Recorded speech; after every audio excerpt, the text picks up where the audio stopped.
Welcome to The Backstory. I'm Robert, and today I'm joined by Pastor Erwin McManus. You are a little bit of everything. As I've been reading about you, you've done some authoring, you've done some creative stuff, and you're a pastor. And well, let's hope authoring is creative stuff. I think it can all go together, right? But welcome. Thank you so much. So you're a pastor. Talk about Mosaic. That's your congregation. What is it like? Well, it's people. We're in the middle of LA, in the heart of Hollywood, on Hollywood Boulevard. I started it maybe 20 years ago, and LA Times said we had the highest concentration of industry artists of any church in the world. And so if you come, it's really young. Average age is probably 26. Cool. It's really diverse. People from all over the world. Incredibly creative, artistic, imaginative. A lot of entrepreneurs, people who would be considered probably outliers. A lot of innovators, and I just love it. It's a beautiful space. So talk about how you pull that into worship on a Sunday morning.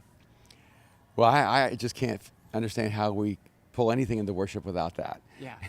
And I think worship is supposed to be an explosion of human creativity and imagination and beauty. So for me, it's easy. It's just adding more colors, to the canvas that you're painting with. But it changes over the years. I mean, there was years ago we would have a lot of dance and film. There would be stand-up comedy, artistry, but it's not really something we go, oh, that's what we do every week.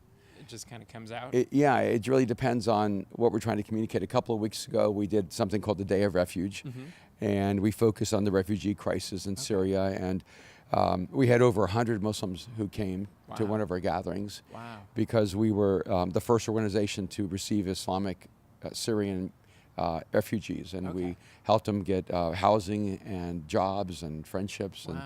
And then we had installations outside. We had these beautiful poles that we set up on Hollywood Boulevard. Every pole represented 100,000 refugees in the world, and so there's art installations. There's ways of stepping into the story, what's happening in the world. So the art and the creativity is really there to tell the story that we're trying to tell. Now, I'm assuming you're also personally artistic and creative as well. Well, I wrote a book called The Artisan Soul that argues that everyone is artistic and everyone is creative, and that we've created I agree with you on that. We've created these false dichotomies that there are creative people, and the rest of us are supposed to admire them and applaud them. And the reality is that the distinction is not that there are some people who are creative and some that are not, but some who embrace their creativity and others who are unaware of it or deny it. I got to read that book. So what are you enjoying creatively or artistically right now when you're on your off time? Yeah. What I think is funny, though, is people go, oh, you're a pastor and you're creative. Uh-oh. And, I was a fashion designer and a filmmaker. I worked as a futurist for companies for years.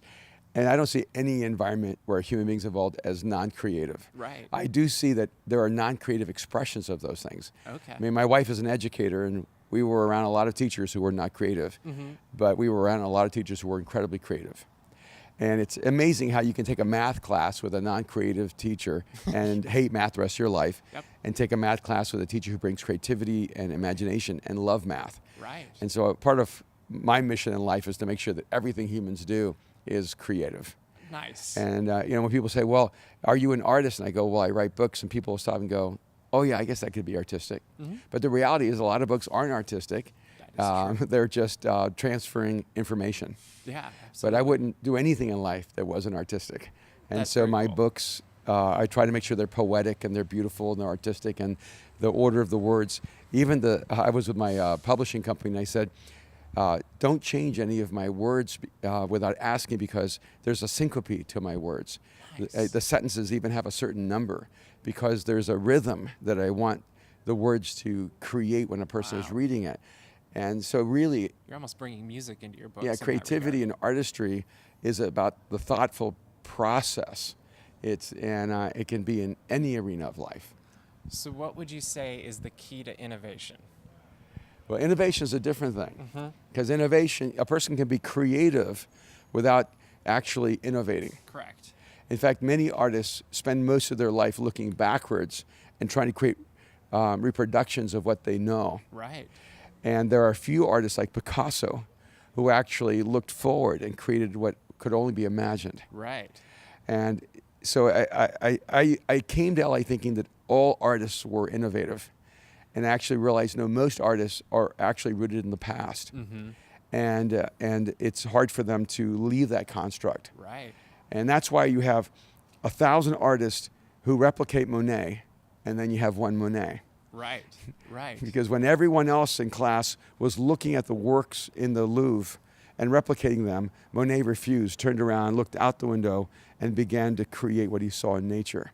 Wow. And what I want to do is I want to teach people not just to admire what's in the Louvre, but to look out the window and create what has not yet been seen. That's amazing.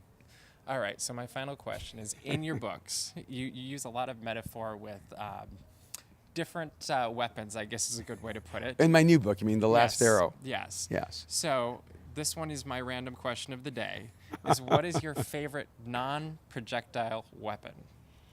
Non-projectile. I figured I had to pull away the quiver for you. You know, actually, strangely enough, my house is full of weapons, but no guns. Okay. But I've collected weapons from around the world for Mhm. years and years and Wow. years. And I'm not sure why, but I think that's because I'm just convinced there's a hero inside of us waiting to be awakened. Oh, that's cool. But my favorite weapon is a samurai sword.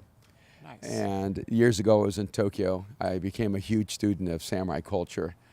And when I walked into the house of Shogun, the doors are really, really low. Mhm. It's almost like a window that you have to Sure. lift your leg over and then drop your head. Oh, wow. And I asked them, why is the entryway like this? Yeah. They said, because you have to go in head first, which is surrendering yourself to the master at home, and he can cut off your head if he wants.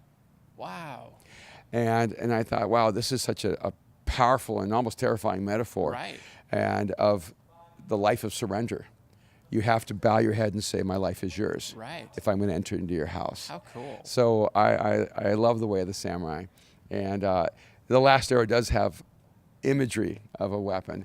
And I've come to love bows and arrows. Mhm. But I think the beautiful thing about an arrow is that a sword can only travel as far as your hand, but an arrow can actually travel a distance that you can see Right. long before you can actually get there. Right. And when I talked to my friends who are atheists, they said, I don't believe in God.